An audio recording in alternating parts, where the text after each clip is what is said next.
Hello, praise lord. Aby pastor, എനിക്കൊരു കാര്യം പറയാനുണ്ട് സ്നേഹത്തോടെ. ഇനിയെങ്കിലും പ്രശ്നങ്ങൾ ഒഴിവാക്കുക. ഇപ്പം എന്താണ്ട് ആവശ്യമില്ലാതെ നമ്മുടെ വിശ്വാസികളുടെ പറയുന്നത് തോമാച്ചൻ ഇപ്പോൾ ഇവിടുന്ന് വിശ്വാസികളെ ചാക്കിട്ട് പിടിച്ചുകൊണ്ട് പോവുക, അങ്ങനെയുള്ള സംസാരങ്ങളൊക്കെ. തോമാച്ചനൊന്നുമല്ല പണി. ഒരിക്കലും അങ്ങനെയുള്ള പരിപാടിക്കൊന്നും ഞാൻ പോകത്തില്ല. ഞാൻ പിന്നെ അന്ന് വിജയനോടുള്ള ബന്ധത്തിൽ പാസ്റ്ററോട് ചില കട്ടിയായിട്ട് പറയേണ്ടി വന്നു. അതിപ്പം വർഷങ്ങളായിട്ട് എൻ്റെ മനസ്സിൽ കിടക്കുന്ന വേദനകൾ ഞാൻ പറഞ്ഞു. അതൊരു കാര്യം സത്യമാണ്.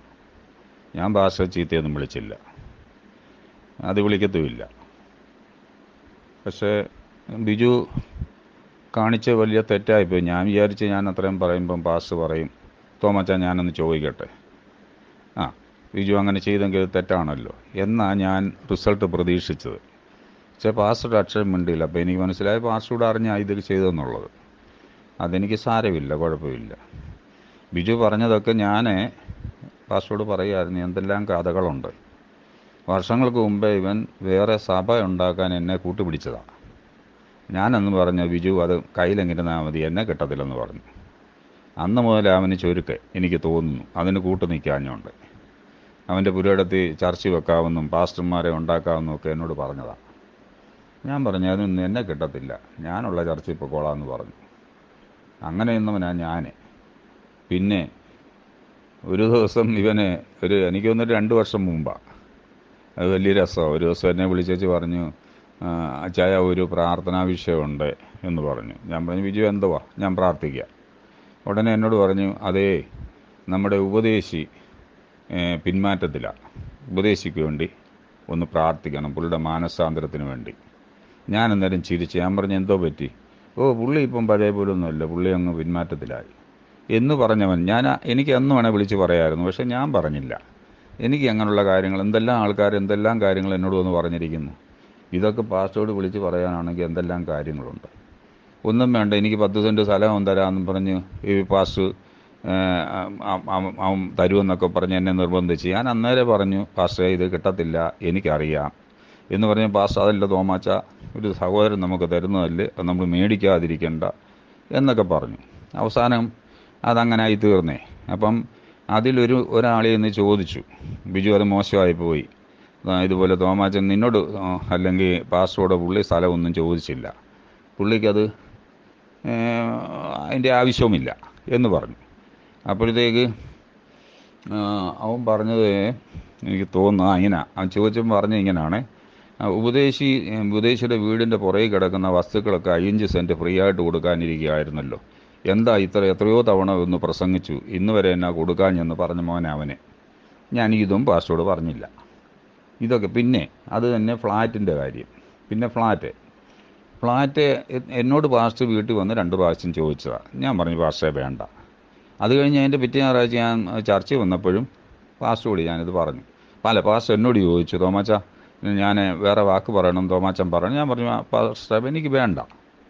അത് കഴിഞ്ഞ് അതിൻ്റെ പിറ്റേ ആഴ്ച പാസ്റ്റർ അവിടെ ഒന്ന് പ്രസംഗിക്കുക, അത് ഇവിടെ ഇപ്പം നമ്മൾ കൊടുക്കുന്ന ഫ്ലാറ്റ് 2 പേർക്ക് കൊടുക്കുന്നു, അവരിലും യോഗ്യനായ ഒരുത്തനും ഇവിടെ ഇരിപ്പുണ്ട്, അയാളുടെ കയ്യിരിപ്പുണ്ടാണ് ഞാൻ കൊടുക്കാഞ്ഞെന്ന്. ഇതൊക്കെയാണ് പാസ്റ്റർ പ്രസംഗിക്കുന്നത്. ഞാനൊരു മനുഷ്യനല്ലേ പാസ്റ്ററെ? നമ്മളൊക്കെ കേട്ടാലേ. അപ്പം ആ മൈക്ക് കൊണ്ട് ഞാൻ തിരിച്ച് പാസ്റ്ററെക്കുറിച്ചുള്ള കാര്യങ്ങൾ ഞാൻ വിളിച്ച് പറഞ്ഞാൽ പാസ്റ്ററിന് വേദനിക്കത്തില്ലേ? അങ്ങനെ പറഞ്ഞതുകൊണ്ട് എന്ത് നേട്ടമുണ്ടാകുന്നു? ഇത് ബ്രിട്ടീഷുകാരുടെ ഒരു തന്ത്രം പോലെ എനിക്ക് തോന്നുന്നത്. ബ്രിട്ടീഷുകാരങ്ങനാണല്ലോ, അവർ തമ്മിൽ ഭിന്നിപ്പിക്കുക അല്ലെങ്കിൽ പീഡിപ്പിക്കുക. ഒരു ജോലിക്കാരനാണെങ്കിൽ അവർ പിരിച്ചു വിടുകയല്ല, തന്നെ അവർ പിരിഞ്ഞു പോവുക. അപ്പോൾ ആ ഒരു തന്ത്രമാണെന്നാണ് എനിക്ക് തോന്നിയത്. പിന്നത്തെ അടുത്ത കാര്യം എന്ന് പറയുന്നത് ഓർത്തോണം, ഞാൻ അന്ന് എല്ലാം ഒന്നും പറഞ്ഞില്ല. ഞാൻ പാസ്റ്ററെ വീട്ടിൽ വിളിച്ചേച്ച് എൻ്റെ മക്കളുടെയും ഭാര്യയുടെയും 2 സാക്ഷികളെ നിർത്തി ഞാനിതെല്ലാം ചോദിക്കണമെന്ന് കണ്ടായിരുന്നത്. പിന്നെ പാസ്റ്റർ ഓർത്തോണം, സിസിലിയും കുടുംബവും അയൽവക്കത്തുകാരെ ചീത്ത വിളിച്ചു. ഞാൻ എൻ്റെ ഗ്രഹപ്പഴകി, അതാ നായര് പെണ്ണ് കാരണമാണ്. അവൾ 1-2 പ്രാവശ്യം എന്നോട് വന്ന് പറഞ്ഞ് 2 3 പ്രാവശ്യം പറഞ്ഞ് എനിക്ക് തോന്നുന്നു. ഞാൻ പാസ്റ്ററെ വിളിച്ചു. പാസ്റ്റർ ഞങ്ങളുടെ വീട്ടിൽ വന്നു. വീട്ടിൽ വന്നു വെച്ചാൽ അവിടെ ചെന്ന് പറഞ്ഞാൽ പ്രശ്നം അങ്ങ് തീർക്കണ്ടേ. പാസ്റ്റർ എന്താ ചെയ്ത്, അതിൻ്റെ ഒരു മാസം കഴിഞ്ഞപ്പോൾ അവിടെ ഒരു ഉപവാസ പ്രാർത്ഥനയോ കോട്ടയം മീറ്റിംഗാണ് നടന്നു. ഞാനവിടെ വന്നിരുന്നു. ഉടനെ പാസ്റ്റർ അവിടെ ഒന്ന് പ്രസംഗിക്കുക, സഹോദരി അയൽവക്കത്തുകാരെ ഒന്നും നോക്കണ്ട, പിന്നെ ഇവിടെ ചില പരീക്ഷ ഭക്തിക്കാരിപ്പുണ്ട്, അവരെ സൂക്ഷിച്ചോണം. ഇങ്ങനെയുള്ളവരാണ് കുടുംബങ്ങൾ തകർക്കുന്നത്. അതാണ്, ഇതാണ്, മാടയാണ്, ചേനയാണെന്നൊക്കെ പറഞ്ഞ് പാസ്റ്റർ പ്രസംഗിച്ചപ്പോൾ അവർക്ക് അത്രയും കൂടെ പ്രോത്സാഹനമല്ലേ പാസ്റ്റർ കിട്ടിയത്? പാസ്റ്റർ കേൾക്കണം. അത് കഴിഞ്ഞാണ് സംഭവം. ഞാൻ പറഞ്ഞില്ലല്ലോ, അതിൻ്റെ 8ാം പക്കം ബാബു ആ പെണ്ണുങ്ങളെ വീണ്ടും ചീത്ത വിളിച്ചു. 8ാം പക്കം. പിന്നെ അത് കഴിഞ്ഞ് നടന്നത് 2021 എന്ന് പറഞ്ഞ ഇലക്ഷൻ നടന്ന അന്നേ ദിവസം ഈ ബെൻസി മോളും ബെറ്റിയും കൂടെ വോട്ട് ചെയ്ത് വെച്ച് വന്നേച്ച് ആ നായർ പെണ്ണുമായിട്ട് അവിടെ ഭയങ്കര പ്രശ്നമായിരുന്നു. പക്ഷേ ഇവരറിഞ്ഞിട്ടില്ല ഇതുവരെ. ഞാൻ അതിന് മുമ്പേ പറഞ്ഞായിരുന്നു, ഇനിയൊരു പ്രശ്നം ഉണ്ടാകണമെങ്കിൽ നിങ്ങൾ വീഡിയോ എടുത്ത് വെച്ചേക്കണം എന്ന് പറഞ്ഞു. അത് വീഡിയോ വരെ എടുത്ത് വെച്ചിട്ടുണ്ട്. അതുകൂടാതെ തന്നെ ഞാൻ ഈ പ്രശ്നങ്ങളെ ഇത്രയൊക്കെ എന്നെ കളിയാക്കുമ്പോൾ ഞാൻ അന്നേരത്തെ വാശിക്ക് അത് പിന്നീട് എനിക്ക് തോന്നിയത് മോശമായിപ്പോയെന്ന് എനിക്കും തോന്നി.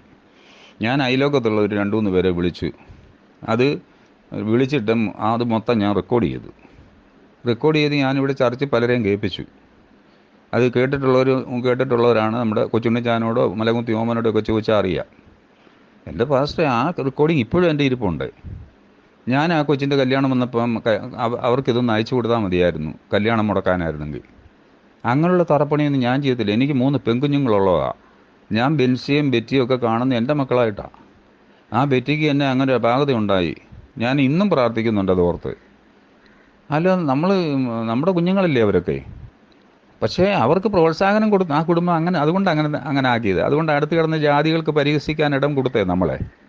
ആ കൊച്ചൊരിക്കലും പോകത്തില്ലായിരുന്നു പാസ്റ്റർ. ഞാൻ അന്നേ നായർ പെണ്ണുമായിട്ടുള്ള പ്രശ്നത്തിൽ പറഞ്ഞ് എന്നെ പാസ്റ്റർ അവിടെ നിന്ന് കളിയാക്കി പ്രസംഗിച്ചത് കൊണ്ട്. അല്ലായിരുന്നെങ്കിൽ ഈ ബെറ്റിയുടെ വിഷയം ഞാൻ പാസ്റ്ററോട് പറഞ്ഞേനെ. ആ കൊച്ചു ഇത്ര വർഷങ്ങളായിട്ടുള്ള സംഭവം എനിക്കറിയാം. പക്ഷേ എങ്ങനെ പറയും? പാസ്റ്ററോട് ഇത് പറഞ്ഞു കഴിഞ്ഞാൽ പാസ്റ്റർ അതിനും കളിയാക്കി നമ്മളെ പ്രസംഗിക്കും. ഇതിലൊക്കെ രസം കേട്ടോണം പാസ്റ്റർ. ഒരു കാര്യം കൂടെ പറയാം. ഈ ബെറ്റിയുടെ കല്യാണം നടക്കുന്നതിൻ്റെ ഒരു 6 മാസം മുമ്പ് നമ്മുടെ ഇവിടുന്ന് പോയ കിഷോർ എന്നെ വിളിച്ചു. ഒരു 6 മാസം മുമ്പ് കിഷോർ വിളിച്ചു പറഞ്ഞു, അച്ഛാ എനിക്കൊരു കാര്യം പറയാനുണ്ട്. അപ്പോൾ അങ്ങനെ എന്നെ വിളിക്കുന്ന ഒരാളല്ല പുള്ളി. ഞാൻ ചോദിച്ചാൽ എന്നാ പറ്റി അങ്ങനെ വിളിക്കാം? അതല്ല, എനിക്കൊരു നിയോഗം തോന്നി, ഒരു പ്രധാനപ്പെട്ട കാര്യം പറയാനുണ്ട്. അത് അച്ഛനെ പോലുള്ളവരോട് പറഞ്ഞാലേ അത് എനിക്കത് വിശ്വാസം വരത്തുള്ളൂ എന്ന് പറഞ്ഞു. അച്ഛാ, ഇതേ നിങ്ങളുടെ ചർച്ചിൽ നിങ്ങളുടെ ഉപദേശിക്കും നിങ്ങളുടെ ചർച്ചിനും അപമാനം വരുത്തുന്ന ഒരു കാര്യം ഉണ്ടാകാൻ പോകുന്നു. ഞാൻ ചോദിച്ചു, എന്തോ അതാണ്ട് ബെൻസിയുടെ കുടുംബത്തിൽ നിന്ന് അതുണ്ടാകാൻ പോകുന്നത്. അത് ഞാൻ പറഞ്ഞു, എങ്ങനെ അറിഞ്ഞത്? എന്നോട് പറഞ്ഞു, ഒന്നും അറിഞ്ഞതല്ല. ഞാനും വിചാരിച്ചു അവൻ എങ്ങനെ ഇവിടുത്തെ കാര്യങ്ങൾ അറിയാവുന്ന ഒരു കാര്യങ്ങളൊക്കെ എന്ന് പറഞ്ഞാൽ എനിക്കല്ലേ, അല്ലെങ്കിൽ കൊച്ചുണ്ണിച്ചാനോ അതുപോലുള്ള ആൾക്കാർക്കല്ലേ. അവൻ പറഞ്ഞ് അച്ഛൻ എഴുതിയിട്ടു, വലിയ താമസമില്ലാതെ ഇത് സംഭവിക്കുമെന്ന് അവനൊരു പ്രവചന ദൂത് പോലെ എന്നോട് പറഞ്ഞു. അപ്പോൾ ഇങ്ങനെയൊക്കെ നമ്മുടെ ചർച്ചയിൽ നടക്കുന്നത്. അപ്പം മറ്റുള്ളവരെ പരിഹസിച്ച് പാസ്റ്റർ ഇങ്ങനെ മുന്നോട്ട് പോകുമ്പോൾ എത്ര കാലം പോവും? എത്ര പേരുടെ മനസ്സുകളാണ് വേദനിക്കുന്നത്? അല്ല, ഞാൻ പറഞ്ഞത്. പിന്നെ അടുത്തത് കേട്ടോണം. അടുത്തത് എൻ്റെ മോള് കാനഡയ്ക്ക് പോകുന്ന കാര്യം. ഒരു ദിവസം ഞാൻ ചർച്ചയിൽ വന്ന പാസ്റ്റർക്ക് കൈ തരാൻ വന്നേച്ച് കൈ കൊടുക്കാൻ വന്നു. കൈ തന്നു കഴിഞ്ഞപ്പോൾ എന്നോട് ചോദിച്ചു, തോമാച്ചാ കുഞ്ഞുങ്ങളൊക്കെ എന്തുവായി പോക്ക് കാര്യം? ഞാൻ പറഞ്ഞു, 1 വർഷം കൂടെ ഒക്കെ എടുക്കും.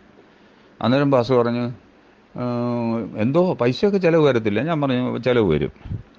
എത്ര വരും? ഞാൻ പറഞ്ഞു, ഒരു 10 ലക്ഷം രൂപ വരുമെന്ന് വേണമെന്നൊക്കെ പിള്ളേർ പറയുന്നത്. അപ്പോൾ എന്നോട് എങ്ങനെയാണ് തോമാച്ചാന്ന് എന്നോട് ചോദിച്ചു. ഉടനെ ഞാൻ എടുത്ത് പോയപ്പോൾ പറഞ്ഞു, അയ്യോ പാസ്റ്റർ അത് അറിയാൻ പറഞ്ഞിട്ട് എൻ്റെ അപ്പം വലിയ പണക്കാരനാണ്, പിന്നെ ഞാൻ കണ്ടമാനക്കാരനായതുകൊണ്ട് എൻ്റെ കയ്യിൽ അങ്ങനെ എപ്പോഴും പൈസ തരത്തില്ല, എൻ്റെ ആവശ്യങ്ങൾക്ക് മാത്രമേ തരത്തുള്ളൂ. ആദ്യം അത് പാസ്റ്റർക്ക് മനസ്സിലായില്ല. പിന്നെ പറഞ്ഞു, തോമാച്ച അങ്ങനെ വേണം, അതാ വിശ്വാസം എന്ന് പറഞ്ഞു. പാസ്റ്റർ അതിൻ്റെ പിറ്റേ ഞായറാഴ്ച, ഓർത്തോണം, പിറ്റേ ഞായറാഴ്ച തിരുവല്ല ചർച്ചിൽ പോയി പ്രസംഗിച്ചു. എങ്ങനെയാണെന്നറിയാമോ? നമ്മുടെ കൂട്ടത്തിൽ നിന്നൊരാൾ കാനഡയ്ക്ക് പോകുന്നുണ്ട്, അതിന് 10 ലക്ഷം രൂപയുടെ ചിലവ് വരും. അത് നിങ്ങളോട് ഞാൻ പറയുകയാണ്, വന്ന് കാശി ചോദിച്ചാൽ നിങ്ങൾ കൊടുക്കരുത്, കൊടുത്താൽ ഗോപി വരയ്ക്കത്തേ ഉള്ളൂ. എൻ്റെ പാസ്റ്ററെ അതിൻ്റെ പിറ്റേ ദിവസം എന്നെ അവർ വിളിച്ച് പറഞ്ഞു. എൻ്റെ നമ്പർ അവരുടെ ഇല്ലായിരുന്നു. അവർ നമ്മുടെ ചർച്ചിൽ ഒരാളെ വിളിച്ച് ആദ്യം ചോദിച്ചു ഇതുപോലെ നിങ്ങൾ അവിടെ. അപ്പോൾ അവർ നോക്കുമ്പം തിരുവല്ല ചർച്ചിൽ നിന്ന് ആരും പോകാനില്ല. പിന്നെ പോയിട്ട് കടപ്പുറ ചർച്ച. അപ്പോൾ അവരൊന്ന് കടപ്പുറ ചർച്ചിലെ ഒരാളെ വിളിച്ചേച്ച് ചോദിച്ചു, ഇതുപോലെ നിങ്ങളുടെ അവിടെ കാനഡയ്ക്ക് പോകുന്ന ആരാ? അപ്പോൾ അടുത്ത ആ ആൾ പറഞ്ഞു, ഇതുപോലെ തോമാച്ചൻ്റെ മോളിങ്ങനെ പോകാനൊക്കെ ഒരുങ്ങിയിരിക്കുക എന്ന് പറഞ്ഞു. ഉടനെ എൻ്റെ നമ്പർ അവരോട് മേടിച്ചു എന്നെ അവർ വിളിച്ചു. അതിലൊരാൾ വിളിച്ചു. ആളിപ്പം നിലവിൽ നമ്മുടെ തിരുവല്ല ചർച്ച ഇല്ല, ആൾ സ്ഥലം വിട്ടു. അവൻ വിളിച്ചാൽ എന്നോട് ചോദിച്ചു, ഇന്നോണൊക്കെ ഒരു കാര്യമുണ്ട്, ഇതുപോലെ മോൾ ഇതുപോലെ കാനഡയ്ക്ക് പോകാനൊരുങ്ങാണോ? ഞാൻ പറഞ്ഞാ ഇങ്ങനെ പോകാനായിട്ടൊക്കെ ശ്രമിക്കുന്നു, ചിലവൊക്കെ എന്തോ വരും, ഞാൻ ഇതുപോലെ ഒരു 10 ലക്ഷം രൂപ ഒക്കെ വരും. അപ്പോൾ എന്നോട് പറഞ്ഞു, കൊച്ചിൻ്റെ വിസ വരുമ്പം വിസയുടെ കോപ്പി എനിക്ക് അയച്ചു തരണം. ഞങ്ങൾ എന്നാ സംബോധന പുള്ളി ചെയ്തത്, ഞങ്ങളതിന് വേണ്ട സാമ്പത്തികം ഒരുക്കി തരാം. അതിന് ഇപ്പം ഞാൻ പറഞ്ഞു, സഹോദര പറഞ്ഞതിന് നന്ദി എന്ന് ഞാൻ പറഞ്ഞു. ഞാനൊരു തിരുവല്ലക്കാരോടും ചോദിച്ചില്ല, കടപ്പുറക്കാരോടും ചോദിച്ചില്ല. എൻ്റെ സ്വർഗത്തിലെ ദൈവം നൂലെ കെട്ടിത്തരുന്ന എനിക്ക് 10 ലക്ഷം രൂപ എൻ്റെ കയ്യിൽ തന്നു, ഒരു പലിശയും കൂടാതെ. കിട്ടുമ്പം തന്നാൽ മതി എന്ന് പറഞ്ഞ് ഒരു ഓർത്തഡോക്സുകാരനും എൻ്റെ മുതലാളിയായ കുമാറും കൂടെ എൻ്റെ കയ്യിൽ തന്നു. ആ കാര്യങ്ങൾ ഭംഗിയായി നടന്നു. അപ്പം ഈ മനുഷ്യനെ ആശ്രയിക്കാൻ പോകാതെ ദൈവത്തിൽ ആശ്രയിച്ചാൽ, പാസ്റ്റർ തന്നെ പഠിപ്പിക്കുന്ന അങ്ങനല്ലേ? പാസ്റ്റർ അല്ലല്ലോ, ദൈവവചനം അങ്ങനല്ലേ പറയുന്നത്. അപ്പം ഇങ്ങനെയൊക്കെ ആ കാര്യങ്ങൾ നമ്മളോട് നടക്കുന്നു.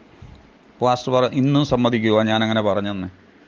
നമ്മുടെ ഈ കടപ്പുറ ചർച്ചിലുണ്ട് അറിയാവുന്ന 2-3 പേര്. അവരെത്ര പേരോട് പറഞ്ഞെന്ന് എനിക്കറിയില്ല. അവർ പറയാൻ പോയിട്ടില്ലെന്നല്ല, പോയിട്ടുണ്ട്. എന്തിനാ കള്ളം പറയുന്നത്? എനിക്ക് കള്ളം പറയാനൊക്കത്തില്ലല്ലോ. ഞാൻ പറഞ്ഞിട്ടുണ്ട്. ഈ അടുത്ത സമയത്താണ് ഞാൻ ഷൈനിമാമോടി എന്ന കാര്യം പറഞ്ഞു. ഈ അടുത്ത സമയത്ത് കാര്യം ലിറ്റിയുടെ വന്നായിരുന്നു. അപ്പം വരുന്നതിന് മുന്നോടിയായി അവിടെ ചോദിച്ചപ്പോൾ ഞാനിങ്ങനെ പോകുന്ന കഴിഞ്ഞപ്പോൾ ഞാൻ പറഞ്ഞു, ഇതുപോലൊരു സംഭവം ഉണ്ടായി എന്ന് ഞാൻ പറഞ്ഞു. എന്താ പാസ്റ്റർ ഇതൊക്കെ ഇങ്ങനെ? എനിക്കത് മനസ്സിലാകുന്നില്ല സംഭവം എന്നാണെന്ന്. ഇങ്ങനെയൊക്കെ തുടങ്ങിയാൽ നമ്മൾ എന്താ ചെയ്യുക? ഇപ്പം ഇപ്പോഴത്തെ ഒരു ന്യൂസ്, ചർച്ചിനെതിരെ ഞാൻ പ്രവർത്തിക്കുക. എനിക്ക് പിന്നെ ഇതല്ലേ പരിപാടി? അത് തന്നെയില്ല, സഭയ്ക്കെതിരെ പ്രവർത്തിക്കുകയാണെങ്കിൽ അതിനെ സഭയെ നിയന്ത്രിക്കുന്ന ദൈവമല്ലേ? ദൈവത്തിന് കഴിവില്ലേ? അത്ര കഴിവ് കെട്ടവനാണോ നമ്മുടെ ദൈവം? ദൈവം അത് നോക്കത്തില്ലേ? അതൊരു സഭയിലെ പാസ്റ്ററാണോ ഞാൻ ഇങ്ങനെ ചെയ്താൽ അങ്ങനെ ചെയ്യാൻ നശിച്ചു പോകും, മാടയാണ് ചേനയാണ് എന്നൊക്കെ പറയാനേ? വേറെ ഇനിയും കിടക്കുന്ന എന്തെല്ലാം സംഭവങ്ങളുണ്ട്, ഒന്ന് ഓർത്ത് നോക്കിക്കേ. ഞാൻ എന്തെല്ലാം സംഭവങ്ങളുണ്ട്, ഇനി ഒത്തിരി ഉണ്ട്. പാസ്റ്റർ എന്തെല്ലാം കാര്യങ്ങൾ അവിടെ നിന്ന് പറഞ്ഞു. ബിജു പറഞ്ഞണക്കെ പുറകെ കിടക്കുന്ന വസ്തുവെല്ലാം ഫ്രീ ആയിട്ട് കൊടുക്കാമെന്ന് പറഞ്ഞു, കൊടുത്തില്ല. പണ്ട് പറഞ്ഞു ചർച്ചിലെ ഇവിടെ ഇരിക്കുന്ന പെൺകുട്ടികളും ആൺകുട്ടികളും തമ്മിൽ വിവാഹം കഴിക്കരുത്. ഞാൻ അന്ന് ഈ വീട്ടിൽ വന്നപ്പം പറഞ്ഞ അത് കറക്റ്റ് കാര്യമാണ് പാസ്റ്റർ പറഞ്ഞു. കാര്യം ചർച്ചിലെ ആൺപിള്ളേരും പെൺപിള്ളേരും എന്ന് പറയുന്നത് ആങ്ങളപങ്ങളും പെങ്ങന്മാരാണ്. അവർ വിവാഹം നടത്തരുത്, അത് കറക്റ്റ് കാര്യമാണ് ഈ പാസ്റ്റർ പഠിപ്പിച്ചത്. ഞാനന്ന് റിവ്യൂടൊന്ന് പറഞ്ഞു, അതാ അതിൻ്റെ കറക്റ്റ്, അതെല്ലാവർക്കും അറിയത്തില്ല എന്ന് പറഞ്ഞു. പക്ഷേ അവസാനം പാസ്റ്റർ മോൻ തന്നെ കിട്ടി. അത് പ്രേമിച്ചാൽ കിട്ടിയെന്ന് തന്നെയാണ്. ഞാൻ കല്യാണം കഴിപ്പിക്കത്തില്ലെന്ന് പറഞ്ഞ ആൾ മോൻ തന്നെ പ്രേമിച്ച് കിട്ടി. അപ്പം പാസ്റ്റർ പറയാം, തോമാച്ച അങ്ങനെയല്ല, ഞങ്ങളത് ആലോചിച്ച. അല്ല പാസ്റ്ററേ, നിങ്ങളൊക്കെ പറയുന്നതിന് മാസങ്ങൾക്ക് മുമ്പേ ഞങ്ങളെ സേറായുടെ വീട്ടുകാരും എൻ്റെ ഭാര്യയുടെ അമ്മാച്ചന്മാരും ഒരു ചർച്ചിലാണ് പോകുന്നത്. അവിടുത്തെ അമ്മായി ഞങ്ങളോട് അതിനും 6 മാസം മുമ്പേ ഞങ്ങളോട് പറഞ്ഞു, ഇന്നൊരു സംഭവമുണ്ട്. അവർ സേറാക്കുട്ടി എന്നാണ് അവളെ വിളിക്കുന്നത്. ഞങ്ങളുടെ സേറാക്കുട്ടി നിങ്ങളുടെ അവിടെ ഉള്ള ഒരു കുമ്മനാട്ടുകാരൻ പയ്യനുമായിട്ട് പ്രേമത്തിലാണെന്ന് ഞങ്ങൾ അറിഞ്ഞു, ഒളിച്ചോടി പോകുമെന്ന് കേട്ടു എന്നൊക്കെ പറഞ്ഞ് ഞങ്ങളോട് പറഞ്ഞു. ഒന്ന് ഓർത്ത് നോക്കി. പിന്നെ ഉടനെ പാസ്റ്റർ പറഞ്ഞു, അതല്ല, ജോ മോൻ ഐരൂ ചർച്ചിലെ മെമ്പറാണ് എന്ന് പറഞ്ഞു. അല്ല, ഐരൂ ചർച്ചിലെ മെമ്പർ അല്ല. അവിടെ ഇരുന്നവരൊക്കെ അത് കേട്ടോണ്ടിരുന്നു. പക്ഷെ എനിക്കറിയാം ഐരൂ ചർച്ചിലെ മെമ്പറല്ല. അതിൻ്റെ കാരണം വൈലോ പുസ്തകത്തിൽ പറയുന്നത്, ഒരു പാസ്റ്റർ എവിടെ ശുശ്രൂഷിക്കുന്നു അവിടെ ആയിരിക്കും അവരുടെ കുടുംബത്തിൻ്റെ അംഗത്വം. ഈ കാലയളവിൽ മാതൃസഭയിൽ അവർക്ക് വോട്ട് പോലും ചെയ്യാൻ പാടില്ലെന്നാണ്. തമ്പാച്ചൻ ഇവിടുന്ന് തമ്പാച്ചനെ നമ്മൾ വിട്ടതിൻ്റെ ഒരാഴ്ച കഴിഞ്ഞപ്പോൾ ഈ AG ചർച്ചിൻ്റെ വൈലോ പുസ്തകം എനിക്ക് പാസ്റ്റർ ഒരു കൂട്ടുകാരൻ തന്നെ എനിക്ക് മേടിച്ചു തന്നത്. അതെൻ്റെ ഇരിപ്പുണ്ട്. അതിൻ്റെ ഒരു പുസ്തകമല്ല, അതിനോട് ബന്ധപ്പെട്ട പുസ്തകങ്ങളൊക്കെ എൻ്റെ ഇരിപ്പുണ്ട്. ഞാനിതാരോടും പറഞ്ഞിട്ടില്ല, ഒരാൾക്കും വായിക്കാനും കൊടുത്തില്ല, ഒരാൾക്കും അത് കോപ്പി എടുക്കാനും കൊടുത്തില്ല. അപ്പം ഞാൻ പറഞ്ഞത്, ഇതൊക്കെ എനിക്കറിയാവുന്ന ഒരാളാണ്. അപ്പം പാസ്റ്ററിൻ്റെ കാര്യം വന്നപ്പം പാസ്റ്റർ പ്രേമിച്ച് കേട്ടാ, ഒരു ചർച്ചയിൽ നിന്ന് കേട്ടാ, ഇങ്ങനെയൊക്കെയല്ലേ പറയുന്ന വാക്കിന് എന്തെങ്കിലും വിലയുണ്ടോ പാസ്റ്ററെ? പാസ്റ്റർ വിചാരിക്കും എന്തായാലും തോമാച്ചന് മാത്രമേ അറിയത്തുള്ളൂ. നല്ല ഈ ചർച്ചയിൽ പലരും ഇതിനെക്കുറിച്ച് സംസാരിക്കാറുണ്ട്. ഞാനിത്രയേ ഉള്ളൂ. ഞാൻ ആരെയും പേടിക്കാത്തതിൻ്റെ പ്രധാന കാരണം പാസ്റ്ററെ, ആകയാൽ കർത്താവ് എനിക്ക് തുണ, ഞാൻ പേടിക്കുകയില്ല. മനുഷ്യൻ എന്നോട് എന്ത് ചെയ്യാൻ കഴിയുമെന്നല്ലേ തിരുവചനം പറയുന്നത്. ഞാനെന്തിനാ മനുഷ്യനെ പേടിക്കുന്നത്? മനുഷ്യനെ പേടിച്ച് ഞാൻ ജീവിക്കത്തില്ല. ഒരു പാസ്റ്റർക്ക് ഒരത്ര പ്രത്യേകതയും ഞാൻ കൊടുക്കത്തില്ല. എൻ്റെ സഹോദരന് മാത്രമേ കാണൂ. അല്ലെ എൻ്റെ അപ്പൻ്റെ സ്ഥാനമുണ്ട്, ഉറപ്പായിട്ടുണ്ട്. ഒരപ്പന് മോനോട് പറയത്തക്ക അധികാരം പാസ്റ്ററുണ്ട്. പക്ഷേ ഒരപ്പനോട് ഇടപെടുന്ന കണക്കോ പറയുന്നത് പോലും അല്ല പാസ്റ്റർ പറയാറുള്ളത്. അവിടെ അതിൻ്റെ വിഷയം, അതാ അതിൻ്റെ കുഴപ്പം.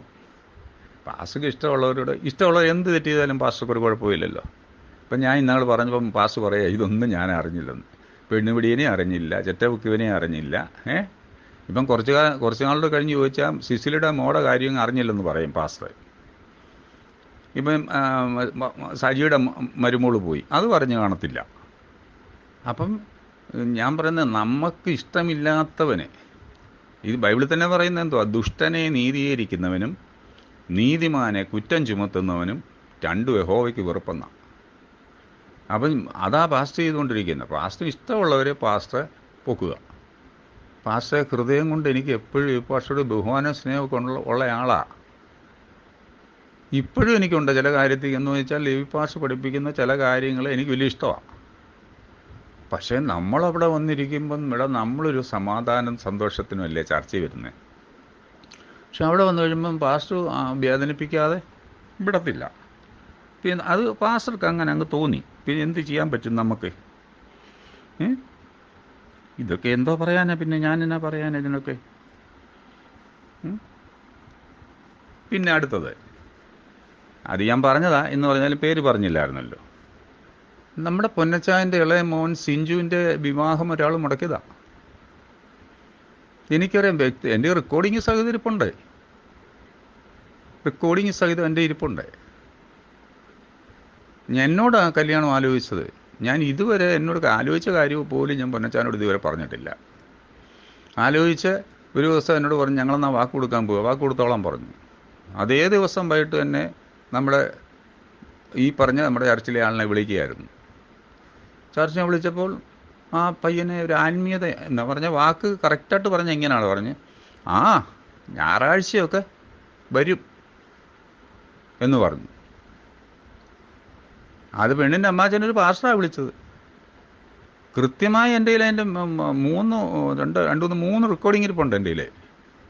എനിക്കിതൊക്കെ എത്രയോ പേരെ കേൾപ്പിക്കാമായിരുന്നു. ഞാൻ ആരെയും കേൾപ്പിച്ചിട്ടില്ലല്ലോ. ഒരു മനുഷ്യനെ പോലും ഇന്നുവരെ കേൾപ്പിച്ചിട്ടില്ല.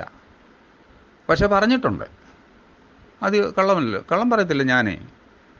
ഞാനുള്ള കാര്യം ഉള്ള പോലെ പറയും. എനിക്കിതെല്ലാം എബി പാസ്റ്റർ മുഖത്ത് നോക്കി പറയാനായിരുന്നു ആഗ്രഹം. അതിനുവേണ്ടി അന്ന് വിളിച്ചത്. പക്ഷേ ആദ്യത്തെ സംസാരത്തിൽ തന്നെ പാസ്റ്ററെ ഒന്നും മിണ്ടാതിരുന്നുകൊണ്ടാണ് ഞാൻ അത്രയും പറഞ്ഞത്. അല്ലെ ഞാൻ പറയത്തില്ല. പക്ഷെ അത് ഞാനങ്ങനെ പറഞ്ഞപ്പോൾ അത് പാസ്റ്റർ വിഷമം. ഇന്ന് വരെ നിങ്ങൾ സഹോദരങ്ങളോ പാസ്റ്ററിൻ്റെ കുടുംബം എൻ്റെ അടുത്ത് വന്നില്ലല്ലോ. ഞാൻ പറഞ്ഞല്ലേ എനിക്കൊന്ന് കാണണം, സംസാരിക്കണം. പാസ്റ്റർ വന്നില്ല. അതെന്താ വരാഞ്ഞേ? ഓസ്ട്രേലിയയിൽ ഇരുന്ന് ചുണ്ടമണ്ണി മാമച്ചൻ്റെ മോൻ പുഴുത്ത വർത്തമാനം പറഞ്ഞിട്ട് എബി പാസ്റ്ററിന് ഒരു കുഴപ്പമില്ലായിരുന്നു. കാര്യം അവൻ പണമുള്ളവനാ, തോമാച്ചന് പണമില്ലാത്തവനാ. അതതിൻ്റെ വിഷയം. അപ്പം ഇത് ഓർക്കുക, എനിക്കാരോടും വിരോധമില്ല. ഞാൻ തിരുവചനം പഠിച്ചവനാ. എനിക്ക് വേണ്ട എൻ്റെ ലക്ഷ്യമെന്ന് പറഞ്ഞാൽ നിത്യതയാണ്. എൻ്റെ റോൾ മോഡൽ എന്ന് പറഞ്ഞാൽ പാസ്റ്ററിനോട് പറയാൻ ആരാണ് വേണ്ട. ഇവിടെ നമ്മുടെ സ്റ്റുഡിയോയിൽ വർക്ക് ചെയ്യുന്ന ഡാലി ഉണ്ടല്ലോ, ഡാലിയുടെ പപ്പായ. ഞങ്ങൾ നല്ല സുഹൃത്തുക്കളായിരുന്നു. ആദ്യമായിട്ട് എന്നോട് സുവിശേഷം പറയുന്ന പുള്ളിയാണ്. റീബി വയ്യാതെ ആശുപത്രി കിടക്കുമ്പോൾ എന്നോട് അവളോട് സുവിശേഷം പറഞ്ഞ പുള്ളിയാണ്.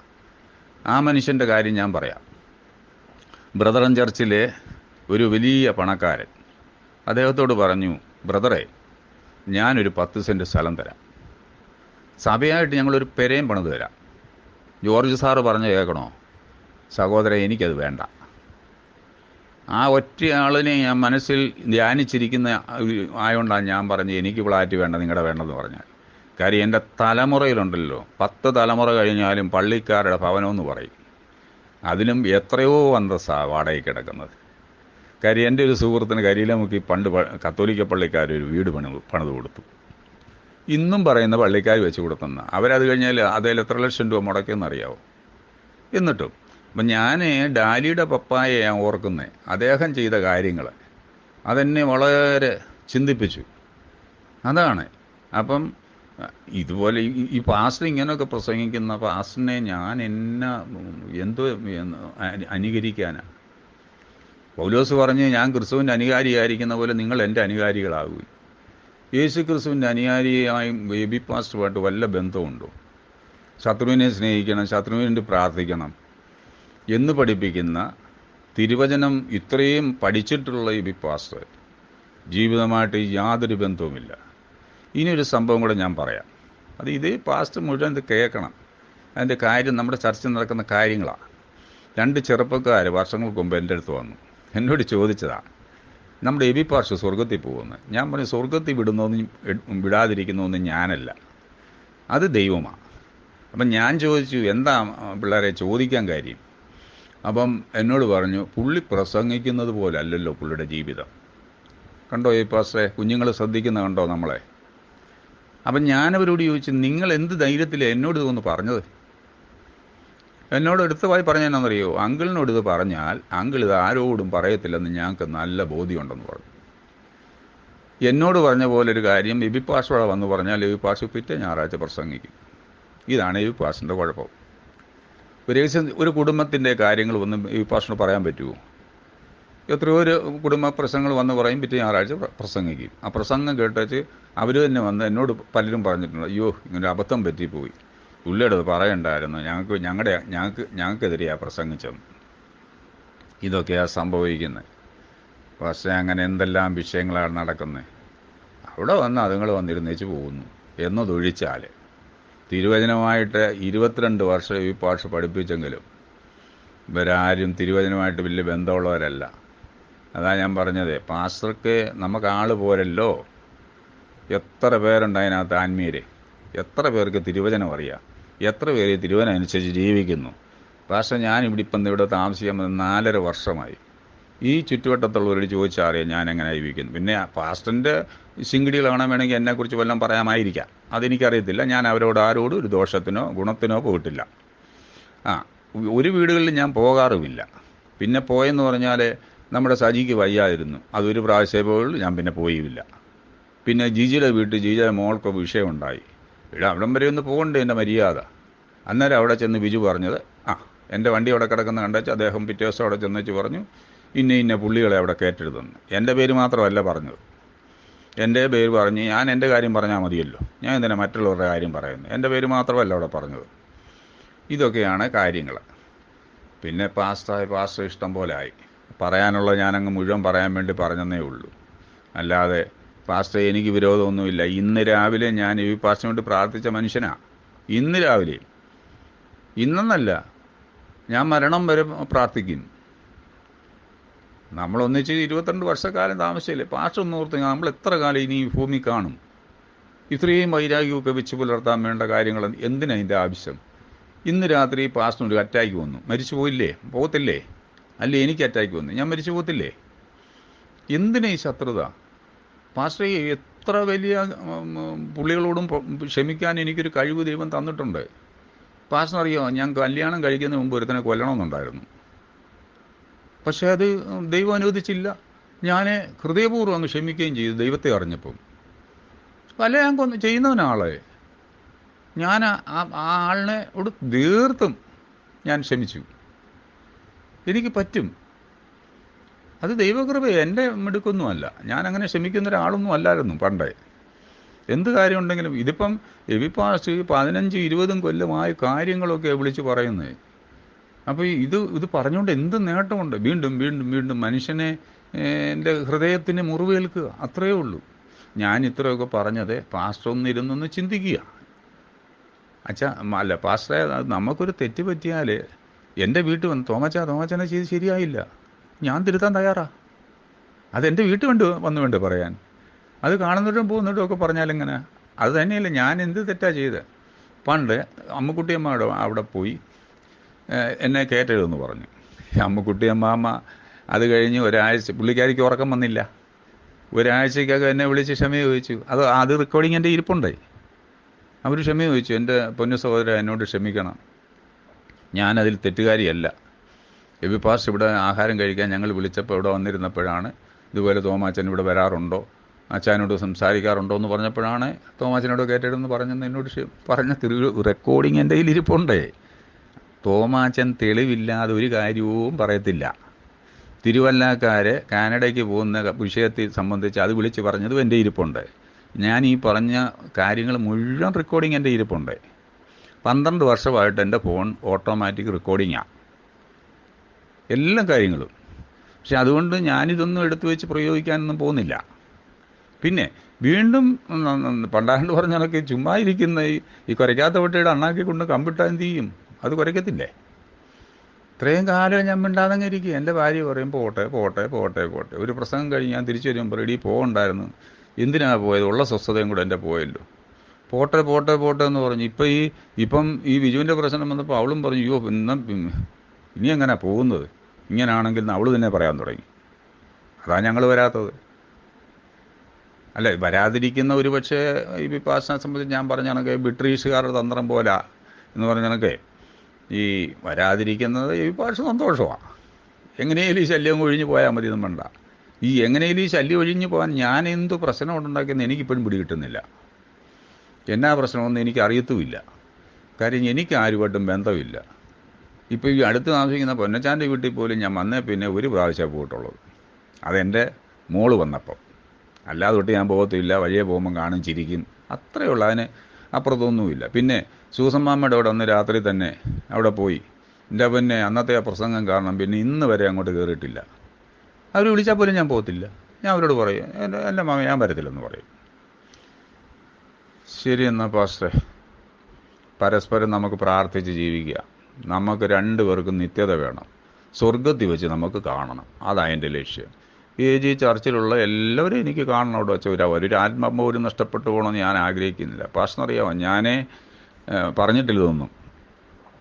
ഞാൻ എല്ലാ ദിവസവും രാവിലെ 100 കുടുംബങ്ങൾ എൻ്റെ ഓർമ്മയിലുണ്ട്. ആ 100 കുടുംബങ്ങൾക്കും വേണ്ടി പ്രാർത്ഥിക്കുന്ന മനുഷ്യനാണ് ഞാൻ. ഒരു ദിവസം 3 മണിക്കൂറെങ്കിലും കുറഞ്ഞ ദൈവസന്നിധി ഇരിക്കുന്നവനാണ്. ഒരു വർഷം ഞാൻ കുറഞ്ഞത് 4 പ്രാവശ്യം ബൈബിൾ വായിക്കുന്ന ആളാണ്. എനിക്കതിന് സമയമുണ്ട്. എനിക്കല്ലാതെ കണ്ട ജംഗ്ഷനിൽ പോയിരുന്നു ചുളി വർത്താനം പറയാനോ അല്ലേ അവരുടെ വീട്ടിൽ പോകാനോ ഇവരുടെ വീട്ടിൽ പോകാനോ എനിക്ക് സമയമില്ല അതിന്. ഞാൻ 5 നേരം ദൈവവചനം വായിക്കും, ധ്യാനിക്കും, പ്രാർത്ഥിക്കും, മെസ്സേജുകൾ കേൾക്കും. അങ്ങനെ എൻ്റെ ജീവിതം പോകുന്നത്. അല്ലാതെ എനിക്ക് ഇവിടുത്തെ ഞങ്ങളുടെ ഫ്രണ്ടിൽ വന്ന അമ്മാമ്മ പറയും, അയ്യോ തോമസ് ഒരിടത്തും പോകത്തില്ല, ഇങ്ങനെ എങ്ങനെ പെരയ്ക്കാതിരിക്കുമെന്ന്. എനിക്കിരിക്കാം, എനിക്ക് വീട്ടിൽ സമാധാനമുണ്ട്. എൻ്റെ ഭാര്യയ്ക്കൊണ്ട് എനിക്ക് അസമാധാനമൊന്നുമില്ല. ഞങ്ങൾ വളരെ സന്തോഷത്തിൽ ജീവിക്കുന്നു. അവളോട്ട് വർത്താനമൊക്കെ പറഞ്ഞ് എന്തെങ്കിലും അടുക്കള പണിയൊക്കെ ഉണ്ടെങ്കിൽ ഞാൻ അവളെ സഹായിച്ച് അങ്ങനെ ഞങ്ങൾ മുന്നോട്ട് പോകുന്നു സന്തോഷമായിട്ട്. അല്ല, അങ്ങനെ സന്തോഷമായി പോകുന്നൊരു കുടുംബജീവിതം അതിന് പാസ്റ്റർ എന്ന നിലയിൽ അഭിമാനിക്കല്ലേ വേണ്ടത്. പാസ്റ്ററാണ്ട് കരിയിലേക്ക് ജംഗ്ഷനിൽ പോയെന്ന് ആരോടെങ്കിലും ചോദിച്ചു നോക്കേ. ഞാൻ പറഞ്ഞ പുള്ളിയുടെ എൻ്റെ പേരങ്ങോട്ട് ചോദിച്ചു നോക്കേ എങ്ങനെയാണ് ജീവിതമെന്ന്. അവിടുത്തെ ജാതികൾ പറയും, ജാതികളെ. കാര്യം അവരുടെ മുമ്പ് ഞാൻ അത്ര സാക്ഷ്യമുള്ളവനായിട്ടാണ് ജീവിക്കുന്നത്. ഇതിനൊക്കെ അഭിമാനിക്കേണ്ട പാസ്റ്റർ എന്നെ എങ്ങനെയും ഒതുക്കുക. അപ്പം ഞാനങ്ങ് ഒതുങ്ങാം. അല്ല, ഇപ്പം എന്താ ചെയ്യാൻ പറ്റുന്നത്? എബി പാസ്റ്ററിന് എന്നെ ഒതുക്കിയേ പറ്റത്തുള്ളൂ. ഞാനങ്ങ് ഒതുങ്ങിക്കോളാം. ഏതായാലും പാസ്റ്റർ ഞാൻ പറഞ്ഞതൊക്കെ ഒരനാവശ്യവും ഞാൻ പറഞ്ഞില്ലല്ലോ.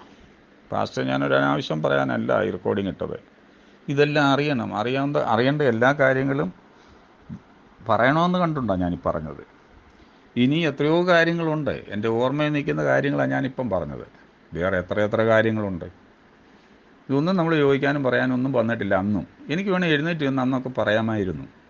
പക്ഷേ അതെൻ്റെ ഒരു കുറവായിട്ട് എനിക്കിപ്പം തോന്നുന്നു. അന്നേരമുള്ള കാര്യം പോട്ട് അവിടെ നിന്ന് എഴുന്നേറ്റ് പറയണ്ട. വീട്ടിൽ വരുമ്പോൾ എനിക്ക് ഫോൺ വിളിച്ച് പാസ്വേഡങ്ങ് പറഞ്ഞാൽ മതിയായിരുന്നു. അന്നേരം കാര്യം നമുക്കങ്ങ് തീർത്ത് പോകാമായിരുന്നു. പക്ഷേ ഒന്ന് പറഞ്ഞാലും പിന്നെ ഒരാഴ്ച കഴിയുമ്പോൾ അടുത്ത് വരും. അത് വേറൊരു കാര്യം. ശരി, ബോറടിപ്പിക്കുന്നില്ല. Okay, god bless U.